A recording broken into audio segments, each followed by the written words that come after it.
What is up, guys? Private Eye Rush here. Welcome to another episode of the Private Eye Rush Show. I am your host, owner, operator, full-service private investigation and consulting firm.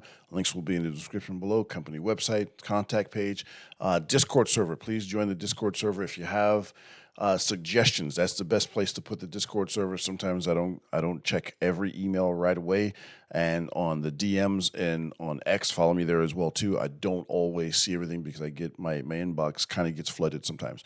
So anyway, and everything will be linked in the description below. So let's go ahead and do this. This is going to be a reaction video. And man, this one is a little bit wild, but there are some lessons to be learned about how to handle things, stressful situations. So let's see what we can learn from this. Fair use. A love triangle in Northeast Houston turned violent, and it was all caught on camera. KPRC2 News got a hold of that video with the help of our community partner, Grizzy's Hood News. A husband and father. Grizzy's Hood News. Shout out to Grizzy's Hood News. Never heard of it, but now we know there's a Grizzy's Hood News. Maybe I'll look it up. You know what? I have to look it up. I have to look it up now. All right, let me write this down. I'm probably going to regret this, but I'm going to look up Grizzy's Hood News. All right, let's keep going. Fair use.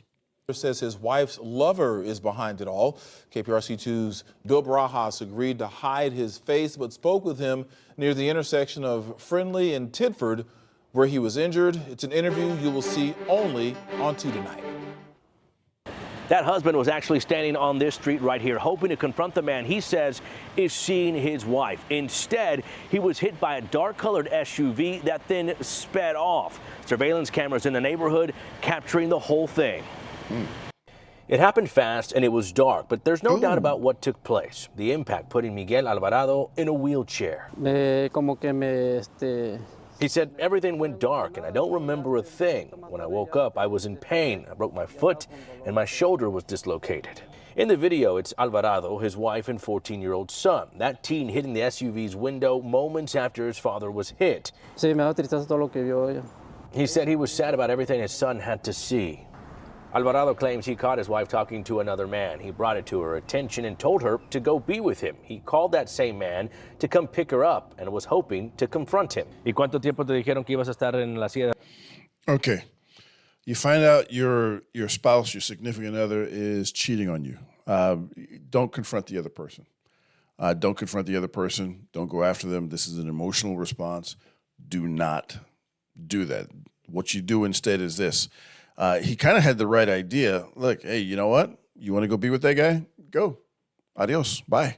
And that's where he should have left it. Now, going with her to meet the guy and then calling the guy to go confront him, that's where things obviously went really, really poorly for this gentleman. Shout out to him. Hopefully he recovers soon. Let's keep listening. Fair use.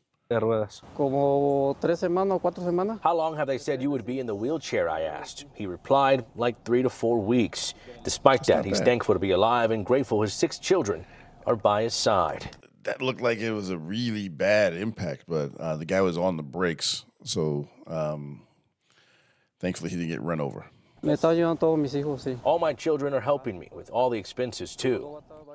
We talked to Alvarado's wife over the phone. She tells us the man driving was someone she was seeing who was coming to pick her up after her husband told her to leave. She added that she does not believe he hit her husband on purpose, but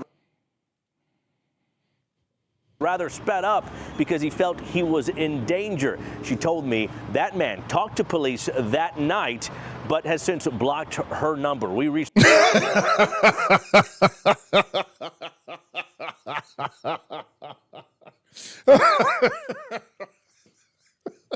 That's just, oh my God, that's just too rich. Okay, so this woman, 3 kids, cheating on her husband, admittedly, guy she was seeing. She's scandalous. He's like, yo, you know what? You want to go? Probably not the first time she stepped out, right?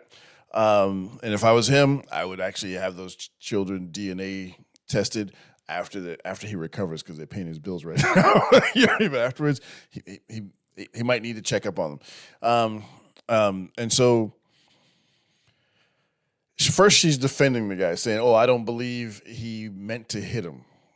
Like you guys let me know if you believe that, yes or no, if you believe that that this individual did not mean to hit him. I don't think he meant to to delete him, but I do think he meant to hit him. I mean, like, it looked like they were on a sidewalk, So I don't know. And then dude blocks her after he talks to the police. And so she was ready to leave her husband. And so the lesson here to women that want to mess around and leave their families, the dudes that are messing around with you, same thing with the men. The people that are messing around with you don't necessarily want a relationship with you. Now, the office fling where the boss is messing around with his secretary or his assistant, she actually wants you to leave your wife and link up with her. But the guy who's messing around with the chick, he's a married dude. He's got some chick that he's messing around on the side. He doesn't want to marry you. He has no interest in marrying you. He might, but that's a low percentage shot. That's like taking a 3-pointer from the half court line. Versus the other one, which is kind of a layup. And so guy blocks her. I thought that was hilarious. And so now she's cheated on her husband. The dude she was messing around with was like, yeah, okay, I don't need all this. I'm out. He probably didn't sign up for all that drama, because she was sloppy.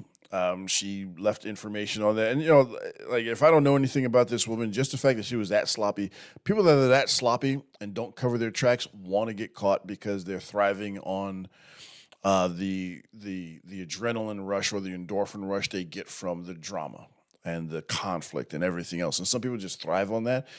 And if you have a woman like that, best thing you do is walk away. Like, so he had the right plan. Just again, poor execution. Let's keep going. Here it has, but yeah. Let me hear that line again. I like that part. Hold on, man. She added that she does not believe he hit her husband on purpose, but rather sped up because he felt he was in danger. She told me that man talked to police that night, but has since blocked her number. We reached out to HPD to ask them about the situation. They said they are looking. Blocked her number. Yeah, he's probably going to be charged. If nothing else, hit and run, fleeing the scene of a crime with injury, but not serious injury, because it sounds like homeboy's going to be out of that chair in 3 to 4 weeks. He's lucky. Actually, he's incredibly lucky. And so that's a resilient dude. But yeah, she's got to go. So here's the thing, guys. All right, so let's go ahead and talk about reaction to, and it's for men and for women, reaction to, but especially men. Reaction to bad news. Worst news you'll probably get is that your spouse is messing around on you. Okay, so what do? All right, it's natural. I'm not saying you don't feel or experience those emotions. That's not what I'm saying. What I'm saying is that you process those emotions in such a way that those emotions do not drive your actions or activity. We are not made to, men are not designed to react well if we're being driven strictly by emotion. All right, we tend to have very self-destructive tendencies if we're driven by emotion. So this is when you have to put on your, okay, what's the best thing to do? Cold, calculating decision making. That's what you do. He had his first part of the reaction was, okay, you know what? You want to go be with this guy? Go. Calling him up and confronting the guy.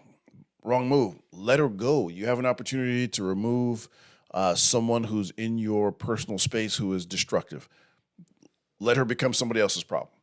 But he kind of messed that up for him because homeboy who was messing with this woman on the side was like, yeah, I don't need all this. Ran the dude over, then dropped the chick because there was just too much drama, too much heat. He's probably going to get charged on this, but don't make decisions like that. I had a conversation earlier with a gentleman who's a client, but he's also to become a friend as well too. That often happens. I try to counsel people that are going through really, really difficult times. If you're a responsible investigator, you do. You don't just drop bad news on somebody's desk and say, all right, peace, where's my money? And then walk away. I try to counsel people so that they have a better pathway forward in a more positive direction, right? Now, this guy didn't have any self-control problems, nothing like that, but we talked about it. And some of you know I worked for a short time at a stock brokerage firm. I had I was a stock jock on the phone, doing all the rest of that stuff. And so when you're making a decision about something like this is when you need to be cold and calculating, kind of like some of the world's greatest traders.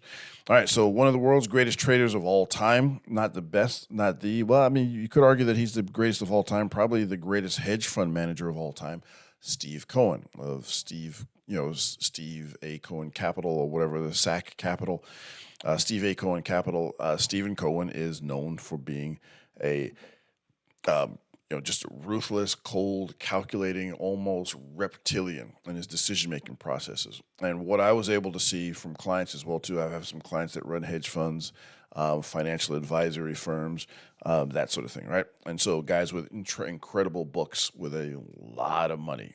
One of my wealthiest clients, who was not a star or a politician or anything like that, was a trader. He has a book that's in the billions.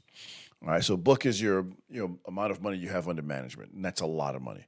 So, and he made decisions based on just either technical analysis or fundamentals analysis, and emotion never came into play when he's dealing with stocks. Money is important, okay, and scared money, emotional money does nothing but lose. You will lose, okay. Same thing when you're dealing with relationships. Make those decisions when you're cold, cool, and calculating. Even if you need to take a moment to walk away, chill out, go for a drive, go somewhere and chill. Don't go have a drink like some guys do. That's not really necessarily the best thing to do. It doesn't put you in the right frame of mind. You want to be clear-headed, make a decision. And once you've made a decision based on accurate information, it's time to execute that decision. Walk away. Try to protect your money, although, after you're married, it's almost impossible to protect your money. I know guys are talking about hiding assets.